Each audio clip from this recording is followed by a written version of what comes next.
मेरे प्यारे देशवासियों, नमस्कार। सर्दी का मौसम अब जाने को है। बसंत के मौसम ने हम सबके जीवन में दस्तक दे दी है। पतझड़ के बाद पेड़ों में नए पत्ते आने लगते हैं, फूल खिलते हैं, बाग बगीचे हरे भरे हो जाते हैं, पक्षियों का कलरव मन को भाने लगता है। फूल ही नहीं, फल भी पेड़ की शाखाओं पर खिली धूप में चमकते नजर आते हैं। ग्रीष्म ऋतु के फल, आम के मंजर बसंत में ही दिखने लग जाते हैं। वहीं खेतों में सरसों के पीले फूल किसानों को उम्मीदें बंधाते हैं। टेसू या पलाश के सुर्ख फूल होली के आने का संकेत करते हैं। अमीर खुसरो ने मौसम के इस बदलाव की पलों का बड़ा मजेदार वर्णन किया है। अमीर खुसरो ने लिखा है, फूल रही सरसों सकल बन, अम्बवा फूटे टेसू फूले, कोयल बोले डार डार। जब प्रकृति खुशनुमा होती है, मौसम सुहाना होता है, तो इंसान भी इस मौसम का पूरा लुत्फ़ उठाता है। वसंत पंचमी, महाशिवरात्रि और होली का त्योहार इंसान के जीवन में खुशियों के रंग डालता है। प्रेम, भाईचारा, मानवता से ओतप्रोत वातावरण में हम आखिरी महीने फाल्गुन को विदा करने वाले हैं और नए मास चैत्र का स्वागत करने को तैयार बैठे हैं। वसंत ऋतु इन्हीं 2 महीनों का तो संयोग है। मैं सबसे पहले तो देश के लाखों नागरिकों का इस बात से आभार व्यक्त करता हूँ कि मन की बात के पहले जब मैं सुझाव मांगता हूँ, ढेर सारे सुझाव आते हैं। नरेंद्र मोदी ऐप पर, ट्विटर पर, फेसबुक पर, डाक से। मैं इसके लिए सबका आभारी हूँ। मुझे शोभा जालान, उन्होंने नरेंद्र मोदी ऐप पर लिखा है कि बहुत सारी पब्लिक इसरो की उपलब्धियों के बारे में अवेयर नहीं है, और इसलिए उन्होंने कहा है कि मैं 104 सैटेलाइट्स के लॉन्च और इंटरसेप्टर मिसाइल के बारे में कुछ जानकारी दूं। शोभा जी, आपका बहुत बहुत आभार। ये भारत के गर्व की मिसाल को आपने याद किया।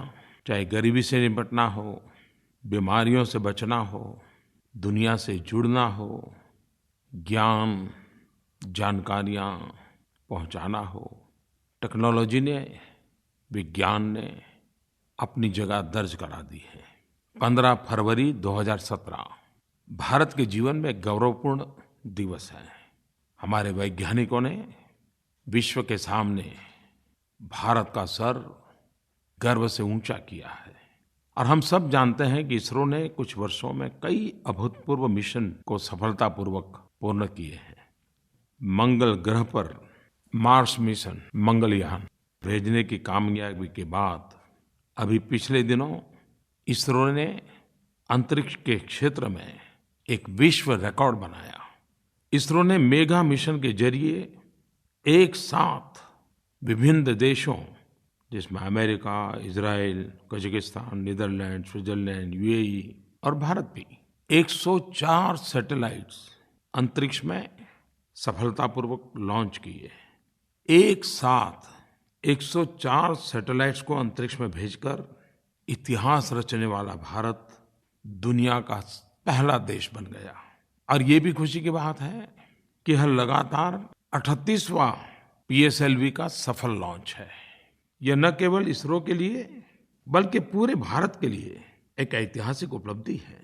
इसरो की यह cost effective efficient space programme सारे दुनिया के लिए एक अजूबा बन गया है, और विश्व ने खुले मन से भारत के वैज्ञानिकों की सफलता को सराहा है। भाइयों बहनों, इन 104 सैटेलाइट्स में एक बहुत ही महत्वपूर्ण है कार्टोसैट 2D।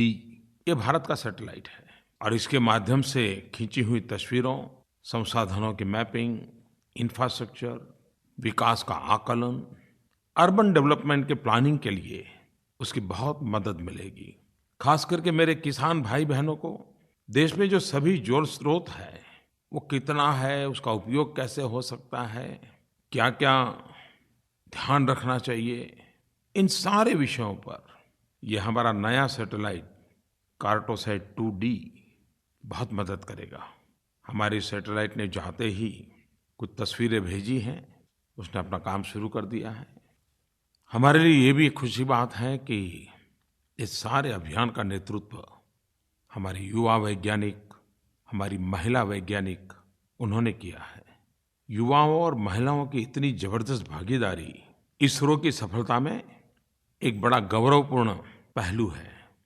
मैं देशवासियों की तरफ से इसरो के वैज्ञानिकों को बहुत-बहुत बधाई देता हूँ।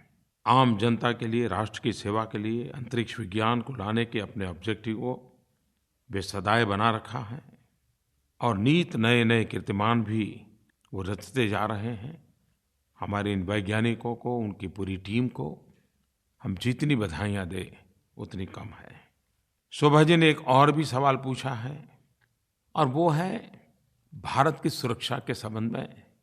भारत ने एक बहुत बड़ी सिद्धि प्राप्त की है उसके विषय में।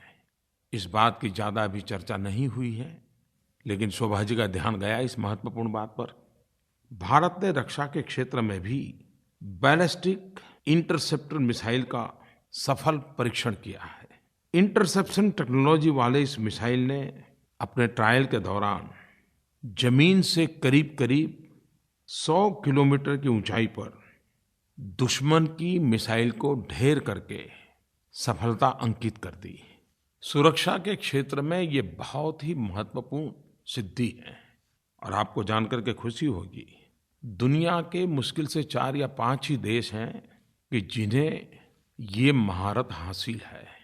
भारत के वैज्ञानिकों ने ये करके दिखाया और इसकी ताकत ये है कि अगर 2000 किलोमीटर दूर से भी भारत पर आक्रमण के लिए कोई मिसाइल आती है, तो ये मिसाइल अंतरिक्ष में ही उसको नष्ट कर देती है।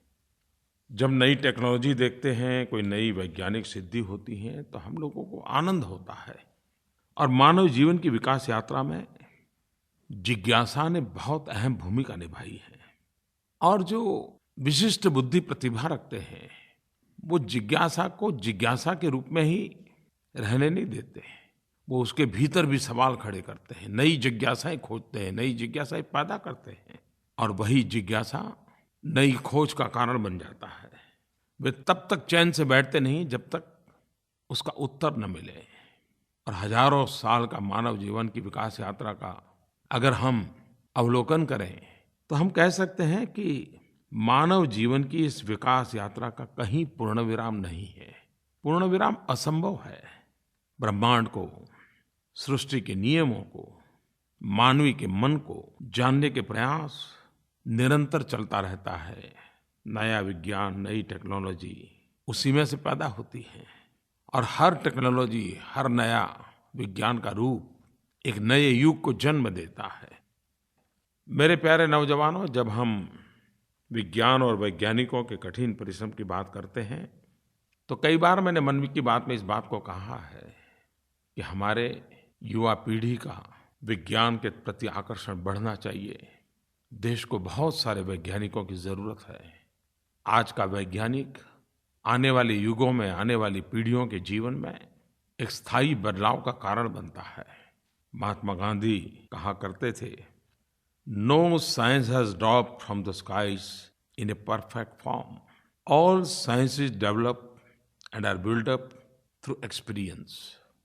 पूज्य बापू ने ये भी कहा था, I have nothing but praise for the zeal, industry and sacrifice that have animated the modern scientists in the pursuit after truth. विज्ञान जब जन सामान्य की आवश्यकताओं को ध्यान में रख करके उन सिद्धांतों का सहज उपयोग कैसे हो, उसके लिए माध्यम क्या हो, टेक्नोलॉजी कौन सी हो, क्योंकि सामान्य मानवीय के लिए तो वही सबसे बड़ा महत्वपूर्ण योगदान माना जाता है। पिछले दिनों नीति आयोग एवं भारत के विदेश मंत्रालय ने 14वें प्रवासी भारतीय दिवस के समय एक बड़ी यूनिक प्रकार की कंपटीशन की योजना की थी। समाज उपयोगी इनोवेशन को इनवाइट किया गया। ऐसे इनोवेशंस को आइडेंटिफाई करना, शोकेस करना, लोगों को जानकारी देना और ऐसे इनोवेशन जन सामान्य के लिए कैसे काम आए, मास प्रोडक्शन कैसे हो, उसकी कमर्शियल यूटिलाइजेशन कैसे हो। और मैंने जब उसे देखा तो मैंने देखा कि कितने बड़े महत्वपूर्ण काम किए हैं।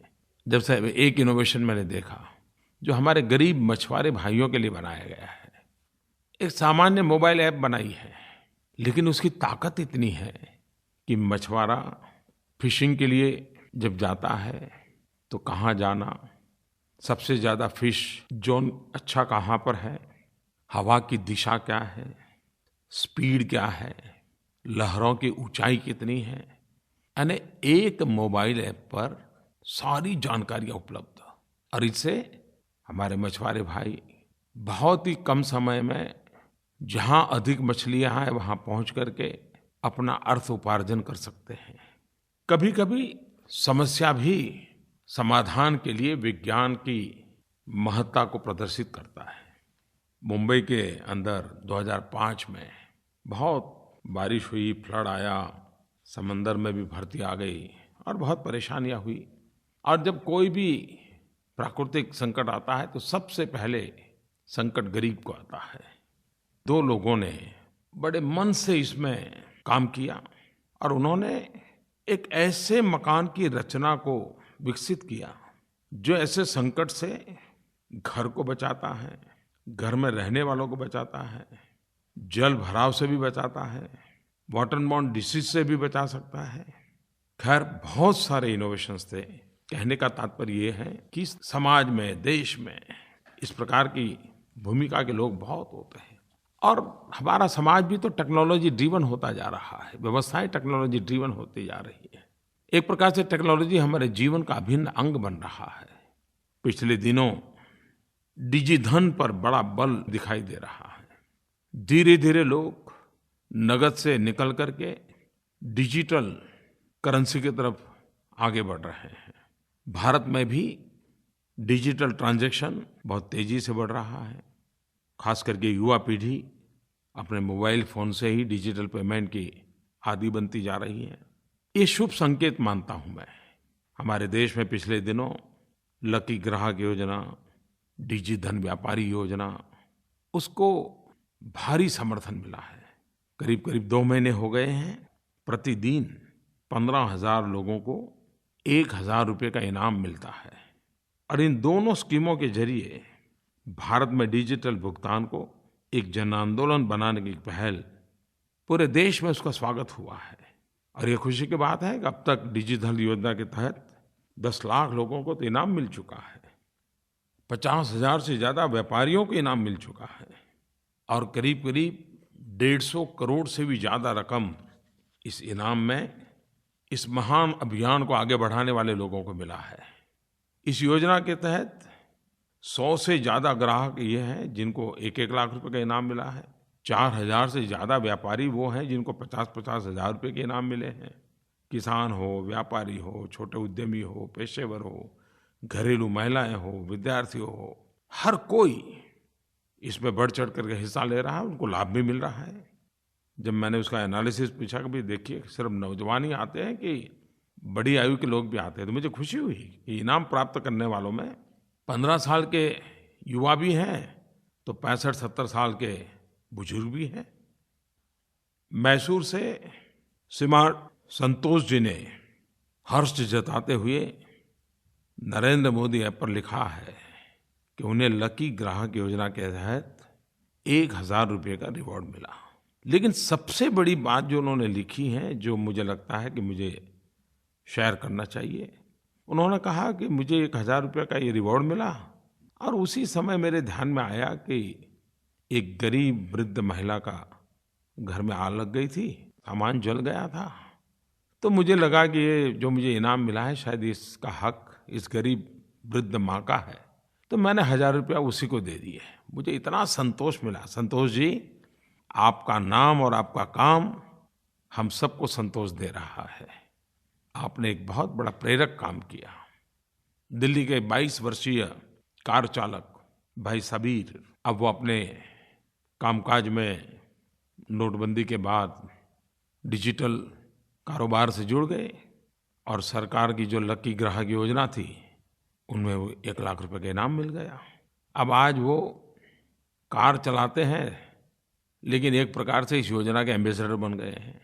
सभी पैसेंजरों को पूरा समय ये डिजिटल का ज्ञान देते रहते हैं, इतने उत्साह से बातों को बताते रहते हैं, औरों को भी प्रोत्साहित करते हैं। महाराष्ट्र से एक युवा साथी पूजा नेमाड़े, जो पीजी की छात्रा है, उन्होंने भी रुपे कार्ड, ई-वॉलेट का उपयोग अपने परिवार में कैसे हो रहा है और इसको करने में कितना आनंद आ रहा है, इसका अपना अनुभव अपने साथियों को शेयर करती रहती हैं। और 1 लाख रुपए का इनाम उसके लिए कितना मायना रखता है, लेकिन उसने इसे एक अपने मिशन मोड में ले लिया है और वो भी औरों को इस काम के लिए लगा रही हैं। मैं देशवासियों से, देश के युवकों से खास करके, और इस लकी ग्राहक योजना या तो डिजी धन व्यापार योजना, उन्हें जो इनाम मिला है, उनसे मैं आग्रह करूंगा कि आप स्वयं इसके एम्बेसडर बनिए, इस आंदोलन का आप नेतृत्व कीजिए, आप इसको आगे बढ़ाइए। और ये काम एक प्रकार से भ्रष्टाचार और काले धन के खिलाफ जो लड़ाई है, इसमें बहुत बड़ा अहम भूमिका है इसकी। इस काम में जुड़े हुए हर कोई, मेरी दृष्टि से देश में एक नई एंटी करप्शन कैडर है। एक प्रकार से आप शुचिता के सैनिक हैं। आप जानते हैं, ये लकी ग्राहक योजना 100 दिन जब पूरे होंगे, 14 अप्रैल डॉक्टर बाबा साहब आम्बेडकर की जन्म जयंती का पर्व है, यादगार दिवस है। 14 अप्रैल को एक बहुत बड़ा करोड़ों रुपयों के प्राइज का ड्रॉ होने वाला है। अभी करीब 40-45 दिन बचे हैं। बाबा साहब आम्बेडकर को याद रखते हुए कि आप एक काम कर सकते हैं, अभी अभी बाबा साहब आम्बेडकर की 125वीं जयंती गई है, उनका स्मरण करते हुए आप भी कम से कम 125 लोगों को भीम ऐप डाउनलोड करने का सिखाएं, उससे लेन देन कैसे होती है वो सिखाएं, और ख़ास करके अपने आसपास के छोटे छोटे व्यापारियों को सिखाएं। इस बार की बाबा साहब आम्बेडकर की जयंती और भीम ऐप, इसको विशेष महत्व दें। और इसलिए मैं कहना चाहूँगा, डॉक्टर बाबा साहब ने रखी नींव को हमें मजबूत बनाना है। घर घर जाकर सबको जोड़कर 125 करोड़ हाथों तक भीम ऐप पहुंचाना है। पिछले 2-3 महीने से ये जो मूवमेंट चला है, उसका असर ये है कि कई टाउनशिप, कई गांव, कई शहरों में बहुत ही सफलता प्राप्त हुई है। मेरे प्यारे देशवासियों, हमारे देश की अर्थव्यवस्था के मूल में कृषि का बहुत बड़ा योगदान है। गांव की आर्थिक ताकत देश की आर्थिक गति को ताकत देती है। मैं आज एक बहुत खुशी की बात आपको कहना चाहता हूं। हमारे किसान भाइयों बहनों ने कड़ी मेहनत करके अन्न के भंडार भर दिए हैं।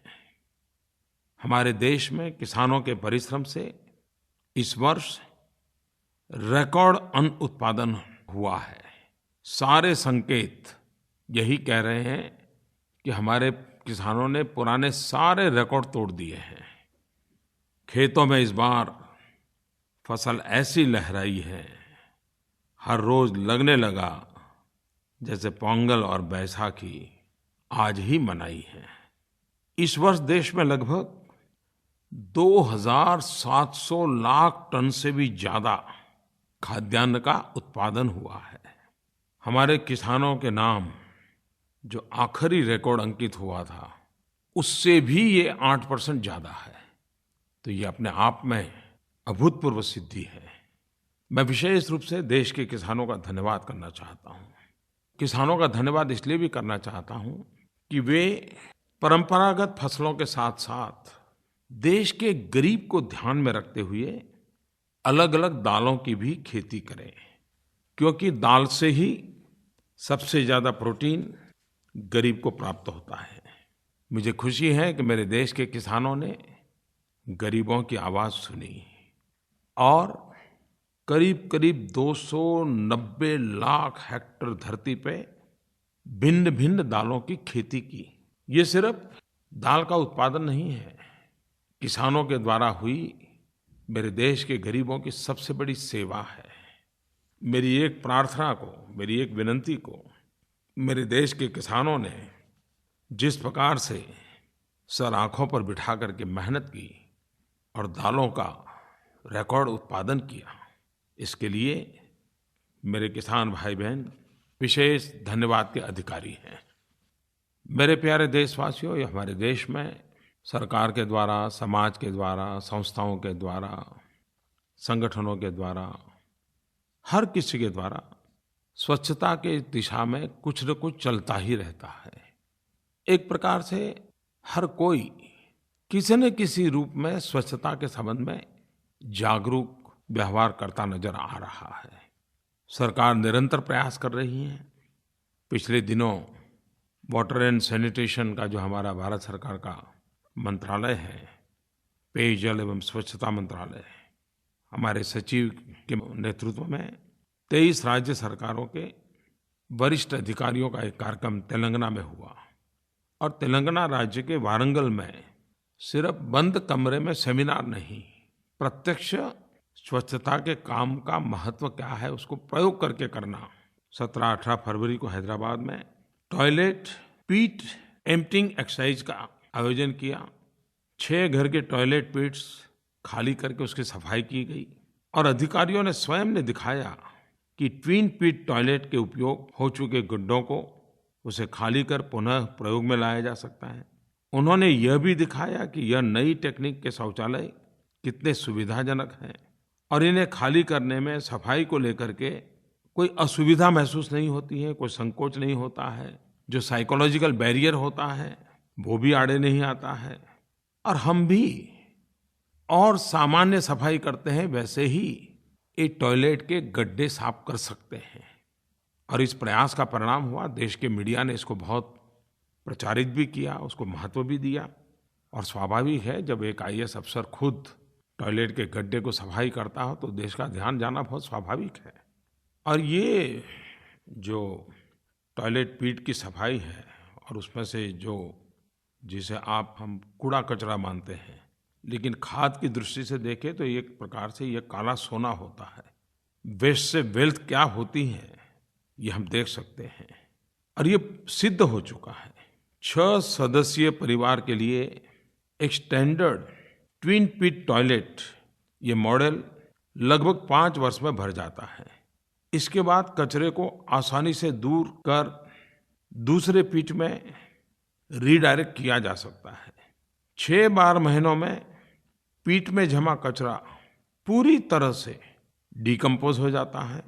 यह डिकम्पोज कचरा हैंडल करने में बहुत ही सुरक्षित होता है और खाद की दृष्टि से अत्यंत महत्वपूर्ण खाद्य एनपीके, किसान भली भांति एनपीके से परिचित है, नाइट्रोजन, फास्फोरस, पोटेशियम, ये पोषक तत्वों से पूर्ण होता है और यह कृषि क्षेत्र में बहुत ही उत्तम खाद्य माना जाता है। जिस प्रकार से सरकार ने ये इनिशिएटिव लिया है और हमें भी बहुत इनिशिएटिव ऐसे प्रयोग किए होंगे और अब तो दूरदर्शन में स्वच्छता समाचार का एक विशेष कार्यक्रम आता है, उसमें ऐसी बातें जितनी उजागर होगी उतना लाभ होगा। सरकार में भी अलग अलग डिपार्टमेंट स्वच्छता पखवाड़ा रेगुलर मनाते हैं। मार्च महीने के प्रथम पखवाड़े में महिला और बाल विकास मंत्रालय, उनके साथ जनजाति विकास मंत्रालय, ट्राइबल अफेयर्स मिनिस्ट्री, ये स्वच्छता अभियान को बल देने वाले हैं। और मार्च के दूसरे पखवाड़े में और 2 मंत्रालय, मिनिस्ट्री ऑफ शिपिंग, पोत परिवहन मंत्रालय और ministry of water resource, river development and Ganga rejuvenation, ये मंत्रालय भी मार्च के आखिरी 2 सप्ताह स्वच्छता अभियान को आगे बढ़ाने वाला है। हम जानते हैं कि हमारा देश का कोई भी नागरिक जब भी कुछ अच्छा करता है तो पूरा देश एक नई ऊर्जा का अनुभव करता है, आत्मविश्वास को बढ़ाता है। रियो पैरालंपिक में हमारे दिव्यांग खिलाड़ियों ने जो प्रदर्शन किया, हम सब ने उसका स्वागत किया था। इसी महीने आयोजित ब्लाइंड T20 वर्ल्ड कप के फाइनल में भारत ने पाकिस्तान को हराते हुए लगातार दूसरी बार वर्ल्ड चैंपियन बनकर के देश का गौरव बढ़ाया। मैं एक बार फिर से टीम के सभी खिलाड़ियों को बधाई देता हूँ। देश को हमारे इन दिव्यांग साथियों की उपलब्धि पर गर्व है। मैं ये हमेशा मानता हूँ कि दिव्यांग भाई-बहन सामर्थ्यवान होते हैं, दृढ़ निश्चयी होते हैं, साहसिक होते हैं, संकल्पवान होते हैं। हर पल हमें उनसे कुछ न कुछ सीखने को मिल सकता है। बात चाहे खेल की हो या अंतरिक्ष विज्ञान की, हमारे देश की महिलाएं किसी से पीछे नहीं हैं। कदम से कदम मिला करके आगे बढ़ रही हैं और अपनी उपलब्धियों से देश का नाम रोशन कर रही हैं।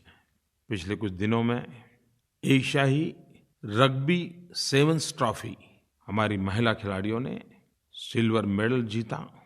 उन सभी खिलाड़ियों को मेरी ढेर सारी बधाइयाँ। 8 मार्च पूरा विश्व महिला दिवस मनाता है। भारत में भी बेटियों को महत्व देने, परिवार और समाज में उनके प्रति जागरूकता बढ़े, संवेदनशीलता बढ़े, बेटी बचाओ बेटी पढ़ाओ, ये आंदोलन तेज गति से आगे बढ़ रहा है। आज ये सिर्फ सरकारी कार्यक्रम नहीं रहा है, ये एक सामाजिक संवेदना का, लोक शिक्षा का अभियान बन गया है। विगत 2 वर्षों के दौरान इस कार्यक्रम ने आम जनमानस को जोड़ लिया है।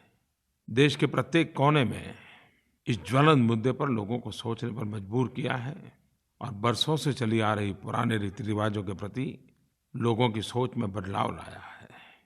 जब ये समाचार मिलते हैं कि बेटी के जन्म पर उत्सव मनाया गया, इतना आनंद आता है। एक प्रकार से बेटियों के प्रति सकारात्मक सोच सामाजिक स्वीकृति का कारण बन रही है। मैंने सुना है कि तमिलनाडु राज्य के कुड्डलोर जिले ने एक विशेष अभियान के तहत बाल विवाह पर रोक लगाई। अब तक करीब 175 से ज़्यादा बाल विवाह रोके जा चुके हैं। जिला प्रशासन ने सुकन्या समृद्धि योजना के अंतर्गत करीब 55-60 हज़ार से ज़्यादा बेटियों के बैंक अकाउंट खोले हैं। जम्मू कश्मीर के कठुआ जिले में कन्वर्जेंस मॉडल के तहत समस्त विभागों को बेटी बचाओ बेटी पढ़ाओ योजना में जोड़ा है और ग्राम सभाओं के आयोजन के साथ-साथ जिला प्रशासन द्वारा अनाथ बच्चियों को गोद लेना, उनकी शिक्षा सुनिश्चित करना, इसके भरपूर प्रयास हो रहे हैं। मध्य प्रदेश में हर घर दस्तक के कार्यक्रम अंतर्गत गांव-गांव, घर-घर बेटियों की शिक्षा के लिए एक अभियान चलाया जा रहा है। राजस्थान ने अपना बच्चा अपना विद्यालय अभियान चला करके जिन बालिकाओं का ड्रॉप आउट हुआ था, उनको पुनः स्कूल में भर्ती कराना, फिर से पढ़ने के लिए प्रेरित करने का अभियान चलाया है। कहने का तात्पर्य ये है कि बेटी बचाओ बेटी पढ़ाओ इस आंदोलन ने भी अनेक रूप धारण किए हैं। पूरा आंदोलन जन आंदोलन बना है। नई नई कल्पनाएं उसके साथ जुड़ी हैं। स्थानीय आवश्यकताओं के अनुसार उसको मोड़ा गया है। मैं इसे एक अच्छी निशानी मानता हूँ। जब हम 8 मार्च को महिला दिवस मनाने वाले हैं, तब हमारा एक ही भाव है, महिला वो शक्ति है, सशक्त है, वो भारत की नारी है, न ज़्यादा में न कम में, वो सब में बराबर की अधिकारी है। मेरे प्यारे देशवासियों, आप सबको मन की बात में समय समय पर कुछ न कुछ संवाद करने का अवसर मिलता है। आप भी सक्रियता के साथ जुड़ते रहते हैं। आपसे मुझे बहुत कुछ जानने को मिलता है। धरती पर क्या चल रहा है, गांव गरीब के मन में क्या चल रहा है, वो मुझ तक पहुंचता है। आपके योगदान के लिए मैं आपका बहुत आभारी हूँ। बहुत बहुत धन्यवाद।